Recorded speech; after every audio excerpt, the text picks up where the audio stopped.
Halo semua, perkenalkan nama gue Devin dari channel Christopher Devin. Well, sebenarnya nama asli gue bukan Christopher Devin sih, melainkan Devinson Munardi. Christopher itu adalah nama yang gue dapat ketika gue dibaptis waktu masih kecil, sehingga nama gue menjadi Christopher Devinson Munardi. Tapi karena itu kepanjangan buat jadi nama channel di YouTube, akhirnya gue terpaksa persingkat nama gue sendiri menjadi Christopher Devin aja, seperti yang kalian kenal sekarang ini.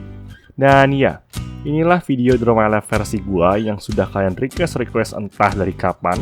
Dan juga sekalian untuk menepati janji gua ketika gua sudah mencapai 100.000 subscribers. Karena gua sempat janji pas 50.000 subscribers gua akan membuat Draw My Life di 100.000 subscribers. Dan wow, gua gak nyangka kalau gua bisa mencapai di titik ini guys.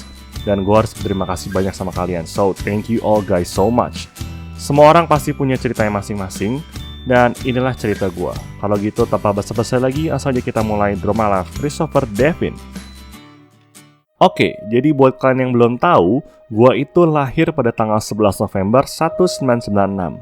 Dan sekarang kalau hitung-hitung ketika gue membuat video ini, gue itu baru berumur 20 tahun guys. Wow, kalian gak nyangka kan kalau dengan badan gue setinggi ini, ternyata gue baru berumur 20 tahun. Dan ya, gue adalah anak kedua dari keluarga gue. Gue punya seorang kakak perempuan yang sekarang sudah menjadi seorang MUA atau makeup artist. Dari kecil sampai sekarang, bisa dibilang selama gue berada di jenjang pendidikan itu, gue selalu menjadi orang tertinggi guys. Ya banyak sih yang lumayan tinggi-tinggi juga, bahkan ada juga yang sepantaran sama gue.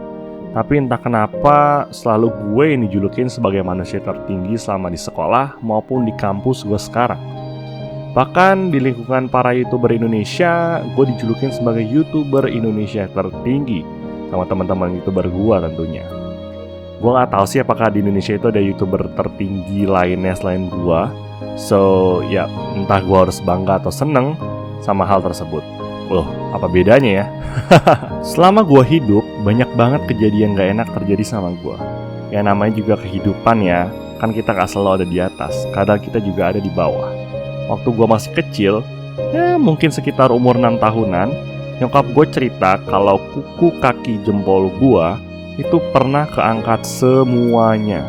Ya semuanya, gara-gara ada anak temen nyokap gue yang lagi ada di rumah gue waktu itu, entah memang jahat atau jahil, ngejepit jempol kaki gue di pintu, terus ditutup pintunya sampai kuku kaki jempol gue keangkat dan harus dioperasi. Bedeh.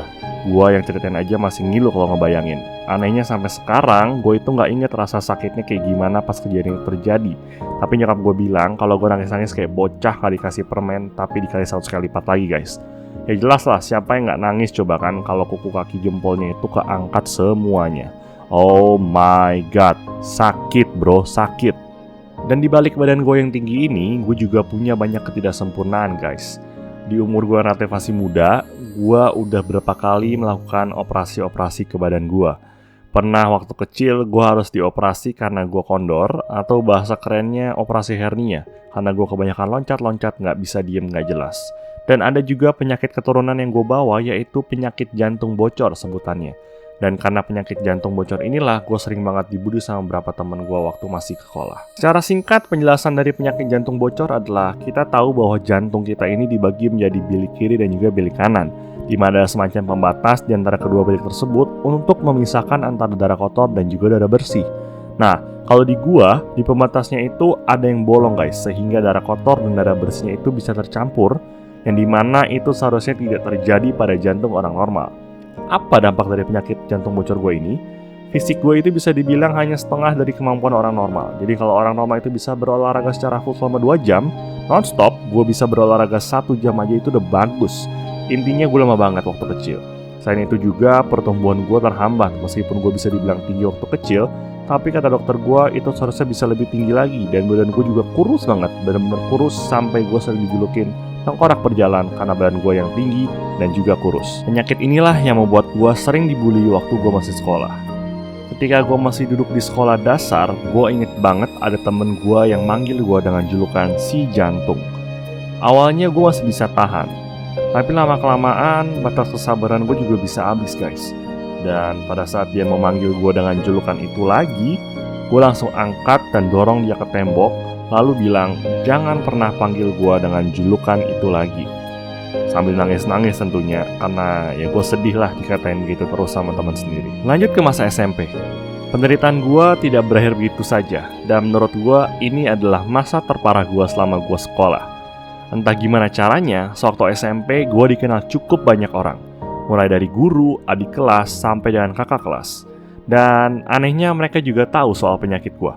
Kakak kelas gue waktu itu juga sering ngatain gue dengan julukan yang sama, dan selalu menyindir gue setiap gue lewatin mereka. Gue sedih sih iya, tapi untungnya masih ada teman-teman gue yang mensupport gue di saat gue terpuruk, sehingga pikiran untuk berhenti sekolah itu gak pernah ada di otak gue. Lalu juga gue sempat pacaran pas SMP sama seorang cewek. Ya iyalah cewek, masa sama cowok ya kan? Dan singkat cerita akhirnya gue putus sama dia, dan ternyata ketika gue cari tahu alasan dia putus sama gue itu karena dia malu punya pacar yang ada sakit jantungnya guys.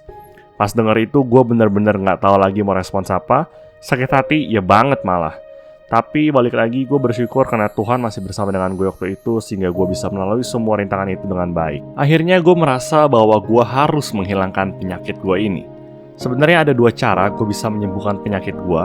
Yang pertama itu bisa sembuh dengan sendirinya, tapi ini gak selalu bisa dialami sama semua orang karena ini butuh keajaiban. Dan yang kedua ya jelas dengan operasi lah. Jujur gue takut banget untuk dioperasi waktu itu, sehingga gue berdoa terus setiap malam supaya diberikan mukjizat sama Tuhan, jadi bisa sembuh sendiri. Tapi ternyata Tuhan punya rencana lain ke diri gue, dan ya, akhirnya gue tetap harus menjalankan operasi untuk menyembuhkan penyakit gue ini. Operasi itu gue lakukan ketika gue berada di kelas 3 SMP dan sebentar lagi mau ikut ujian nasional guys. Singkat cerita, akhirnya gue berangkat ke Singapura untuk melakukan operasinya. Mungkin kalian bertanya-tanya, kenapa nggak di Indonesia aja sih operasinya? Sok banget harus sampai ke Singapura. Jawabannya adalah sebenarnya gue juga pengen di Indonesia aja. Tapi gue udah sempat bikin janji sama kalau nggak salah 2 atau 3 dokter di Indonesia untuk melakukan operasi. Tapi tiba-tiba aja mereka ngebatalin operasinya beberapa hari sebelum hari H dan minta diundur ke waktu yang tidak ditentukan. Itulah alasan akhirnya orang tua gue memutuskan untuk operasi di Singapura aja, karena di sana semuanya sudah siap dan cepat. Rencana awal gue ke Singapura itu cuma buat konsultasi dan bikin janji kapan sebaiknya dilakukan operasi. Tiba-tiba aja dokter di situ bilang, "Oh, ini mah gampang. Besok ya kita lakukan operasinya." Jelek. Gua kaget banget dengar itu, karena secara mental gue sebenarnya belum siap. Tapi karena gue punya tekad yang besar untuk sembuh dan gak mau dibully-bully lagi, akhirnya gue memberanikan diri untuk menjawab ya kepada operasinya. Singkat cerita, semua operasi itu berjalan dengan lancar dan akhirnya gue dinyatakan sudah sembuh dari penyakit gue itu sekarang. Yeay! Gue seneng banget akhirnya gue bisa beraktivitas secara normal lagi sekarang, dan teman-teman gue pun udah gak bisa ngebully gue lagi. Dan ya, pertumbuhan gue berjalan dengan sangat baik, terlalu baik malah guys. Nah, selanjutnya yang pingin gue ceritakan ke kalian adalah gimana prosesnya gue bisa memulai karir gue di YouTube sampai seperti sekarang. Semua berawal ketika gue masih SMP tadi. Di balik semua penderitaan yang udah gue ceritain, ternyata masih ada sisi baik yang terjadi di situ, di mana gue mengenal alat musik gitar untuk pertama kalinya. Waktu itu gue memutuskan untuk memulai mendalami gitar karena gue ngerasa gitar adalah salah satu passion gue di bidang musik. Singkat cerita lagi, gue bersama dengan teman gue yang namanya Julius waktu itu mulai bikin video cover bermain gitar dengan lagu DPPP. Gue upload videonya waktu itu nggak langsung di YouTube, melainkan masih di Facebook. Dan ternyata responsnya baik banget dari teman-teman gue. Dan akhirnya gue memutuskan untuk bikin channel di YouTube yang sampai sekarang ini gue pakai dan kalian lihat. Itulah alasannya kalau kalian lihat video pertama gue itu semuanya tentang musik, karena nggak ada kepikiran buat bikin video game awalnya. Sampai akhirnya gue nonton videonya PewDiePie yang menjadi motivasi utama gue mulai merilis video game di channel gue. Waktu itu menjadi YouTuber di Indonesia bukanlah hal yang mudah dan membanggakan, apalagi YouTuber gaming. Pas gue SMA, lagi-lagi gue dibully karena gue seorang YouTuber. Buat mereka, orang yang mengupload video di YouTube dan ngomong sendiri itu aneh banget dan dicap anak cupu. Tapi gue gak peduli sama omongan itu dan memutuskan untuk tetap maju ke depan karena gak semua teman gue mencemooh. Ada juga yang terus mensupport gue untuk terus berkarya. Cerita punya cerita, karena kegigihan gue dalam YouTube, akhirnya channel gue berkembang juga dengan tercapai channel gue di titik 1000, 5000, 10.000, 20.000, 50.000, dan akhirnya sekarang bisa mencapai 100.000 subscribers. Ini semua nggak gue capai dengan cuma-cuma guys. Kalau kalian lihat channel gue ini dibuat tahun 2010, jadi total sudah 6 tahun lebih gue berada di dunia YouTube. Meskipun nggak full 6 tahun gue post video, karena sempat ada beberapa tahun gue nggak aktif dan mulai bener-bener konsisten bikin video itu di tahun 2014. Dan di saat ini juga lah, gue kenal sama berbagai teman YouTuber lainnya, seperti Pocopo, Meowauk, McD Gaming, Reza Octavian, dan masih banyak lagi YouTuber-YouTuber lainnya yang gak bisa gue sebutkan satu persatu. Dan yang paling penting, gue bisa kenal juga sama kalian para Definition, subscribers gue yang sangat setia nontonin video-video gue. Jujur guys, gue gak nyangka kalau gue bisa mencapai titik ini, dimana gue mencapai 100.000 subscribers. Buat gue, pencapaian ini bukan cuma buat gue, melainkan untuk kalian semua yang sudah ikut mensupport channel gue. 100.000 ini adalah angka yang melambangkan kalian, bukan gue. 100.000 ini juga adalah simbol bahwa selama itulah kalian sudah bersama-sama gue dan mensupport gue terus. So, gue gak bisa mengatakan apa-apa lagi buat kalian selain I love you all Definition a lot. Thank you banget buat kalian yang udah mau subscribe dan support video gue sampai saat ini guys. Dan ya, itulah sedikit dari cerita kehidupan gue yang bisa gue ceritakan ke kalian lewat video Draw My Life gue ini. Gue tahu video Draw My Life gue ini jauh dari sempurna dibandingkan dengan YouTuber-YouTuber lain. Tapi setidaknya gue ingin kalian tahu tentang gue lebih dalam lagi. Dan gue juga berharap ada sesuatu yang bisa kalian dapatkan dari video ini yang bisa membuat kalian tumbuh dalam perilaku yang lebih positif tentunya. Kalau boleh ada satu nasihat dari gue untuk kalian, mungkin adalah ini. Kehidupan memang gak selalu ada di atas dan selalu memberikan apa yang kita mau. Tapi percayalah bahwa semua itu ada jalan dan ceritanya masing-masing. Jangan pernah menyerah dengan mimpi kalian karena nggak ada manusia yang tahu apa yang akan terjadi di masa depan. Jangan hiraukan omongan negatif tentang diri kalian. Jadikanlah itu motivasi kalian untuk membuktikan kepada mereka yang mencemooh kalian bahwa kalian bisa mewujudkan mimpi kalian. Talk less, do more, jangan cuma bacot aja. Tunjukin kalau itu bukan tong kosong dan nggak apa-apa jelek, yang penting sombong. Loh, kalau jadi nyanyi lagunya Chandra Leo ya? So ya guys, sampai sini dulu aja untuk video Draw My Life Christopher Devin aka diri gue sendiri. Dan ya, sampai jumpa lagi di video gue yang berikutnya. Jangan lupa untuk kasih like, share, juga subscribe ke channel gue. Dan ya, cheers guys and bye-bye.